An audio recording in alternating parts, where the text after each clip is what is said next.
ഡോളറിന്റെ ആധിപത്യം അവസാനിക്കുമോ? ഡീഡോളറൈസേഷൻ നടക്കുമോ? കഴിഞ്ഞ കുറേ മാസങ്ങളായി ചർച്ച ചെയ്യുന്ന വിഷയം അമേരിക്കൻ പ്രസിഡന്റ് ഡൊണാൾഡ് ട്രംപിന്റെ തീരുമാനങ്ങൾ കൂടി വന്നതോടെ കൂടുതൽ ചൂടുപിടിക്കുകയാണ്. ഡോളറിന്റെ ആധിപത്യം കുറച്ചുകൊണ്ടുവരിക എന്നതാണ് ഡീഡോളറൈസേഷൻ കൊണ്ട് ഉദ്ദേശിക്കുന്നത്. അതായത് രാജ്യങ്ങൾ അവരുടെ ഡോളറിലുള്ള കരുതൽ ധനം കുറയ്ക്കുക. ഏകദേശം 7 പതിറ്റാണ്ടായി ഡോളറിന്റെ അപ്രമാദിത്യമാണ്. 2025 ജനുവരി മുതലുള്ള കണക്കെടുത്താൽ ഇതുവരെ ഡോളറിന് 10% മൂല്യശോഷണവും സംഭവിച്ചു കഴിഞ്ഞു. 1944 അന്താരാഷ്ട്ര നാണയനിധിയുടെയും ലോകബാങ്കിന്റെയും പിറവിക്ക് കാരണമായ ബ്രിട്ടൻ വുഡ് ഉടമ്പടി വഴിയാണ് ഡോളർ ലോക കറൻസിയാവുന്നത്. ഉടമ്പടിയിൽ പങ്കെടുത്ത രാഷ്ട്രങ്ങൾക്ക് നൽകിയ നിർദ്ദേശം തങ്ങളുടെ നാണയങ്ങൾ US ഡോളറുമായി ബന്ധിപ്പിക്കണമെന്നായിരുന്നു.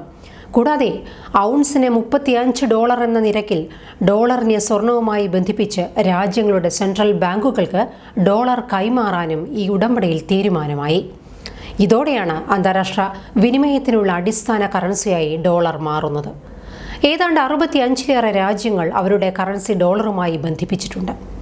അന്ന് ഒരു ഔൺസിന് $35 എന്ന നിരക്കിലായിരുന്നു എങ്കിൽ ഇന്നത് ഒരു ഔൺസിന് $3300 ആയിട്ടുണ്ട്. എന്നാൽ റിസർവ് കറൻസിയായി ഉപയോഗിച്ചിരുന്ന ഡോളറിൽ ഗണ്യമായ മാറ്റങ്ങൾ വന്നു തുടങ്ങി. വിദേശ നാണ്യ കരുതൽ ശേഖരത്തിന്റെ ഭാഗമായി ലോകരാജ്യങ്ങൾ അവരുടെ സെൻട്രൽ ബാങ്കുകളിൽ വലിയ അളവിൽ കൈവശം വയ്ക്കുന്ന വിദേശ കറൻസികളാണ് റിസർവ് കറൻസി. അന്താരാഷ്ട്ര ഇടപാടുകൾക്കും നിക്ഷേപങ്ങൾക്കും ഈ കറൻസിയാണ് വിനിമയത്തിന് ഉപയോഗിക്കുന്നത്. 2000ന്റെ തുടക്കത്തിൽ ലോകരാജ്യങ്ങളുടെ ആകെ റിസർവ് കറൻസിയുടെ 71% വരെ ഡോളർ ആയിരുന്നുവെങ്കിൽ നിലവിൽ അത് 59%. വരും വർഷങ്ങളിലും ഇതിൽ കുറവുണ്ടാകുമെന്നാണ് സാമ്പത്തിക വിദഗ്ധർ പ്രവചിക്കുന്നത്. ഡോളറിൽ കരുതൽ ധനം കയ്യിൽ വെക്കുന്നതിന് പകരം പല രാജ്യങ്ങളും സ്വർണത്തിലേക്ക് മാറുകയാണ്. ഡോളറിന്റെ മൂല്യത്തിലുള്ള ചാഞ്ചാട്ടവും സ്വർണത്തിന്റെ മൂല്യം മാറാതെ തുടരുമെന്ന പ്രതീക്ഷയുമാണ് പല രാജ്യങ്ങളും സ്വർണത്തിലേക്ക് മാറുന്നത്. ഇതോടെ ആഗോള വ്യാപാരത്തിലും ധനകാര്യ പ്രവർത്തനങ്ങളിലുമുള്ള ഡോളറിന്റെ അപ്രമാദിത്യം ഇതോടെ ഇല്ലാതാകും. നാറ്റോ ഉൾപ്പെടെയുള്ള സഖ്യങ്ങളോടും മറ്റ് സൗഹൃദ രാജ്യങ്ങളോടും ട്രംപ് സ്വീകരിച്ച നിലപാടും അമേരിക്കൻ സമ്പദ്വ്യവസ്ഥയെ ശക്തിപ്പെടുത്തുന്നതിന് അമേരിക്കക്കാർക്കും അമേരിക്കൻ കമ്പനികൾക്കും മാത്രം സാമ്പത്തിക സഹായം എന്ന നിലപാടും അമേരിക്കയ്ക്ക് പുറത്ത് പണം ചെലവാക്കുന്നത് കുറയ്ക്കുക എന്ന തീരുമാനവും പല രാജ്യങ്ങളുടെയും അതൃപ്തിക്ക് കാരണമായിട്ടുണ്ട്. തീരുമാനം അമേരിക്കൻ സമ്പദ്വ്യവസ്ഥയെ പ്രോത്സാഹിപ്പിക്കാൻ ഉദ്ദേശിച്ചുകൊണ്ടുള്ളതാണ് എങ്കിലും ഇത് മറ്റ് സൗഹൃദ രാജ്യങ്ങളെ അകറ്റി നിർത്തുക എന്നതാണ് ഫലത്തിൽ ഇപ്പോൾ ഉണ്ടായിരിക്കുന്നത്.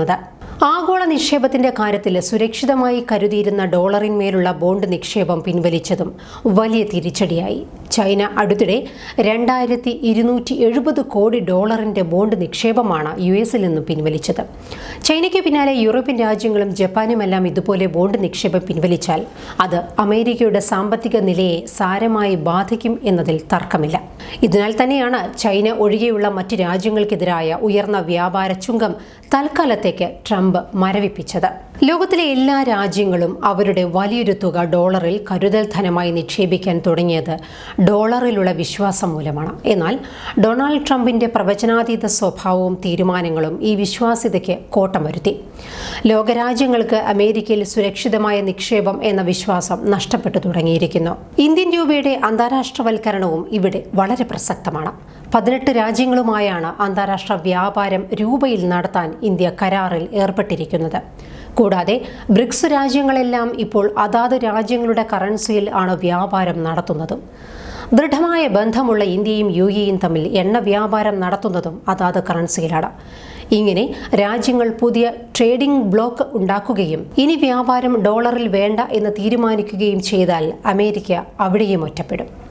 അമേരിക്കയുടെ അപ്രമാദിത്യം എടുത്തുകളഞ്ഞ് പുതിയ ലോകക്രമമാണ് പിന്നീട് നിലവിൽ വരിക.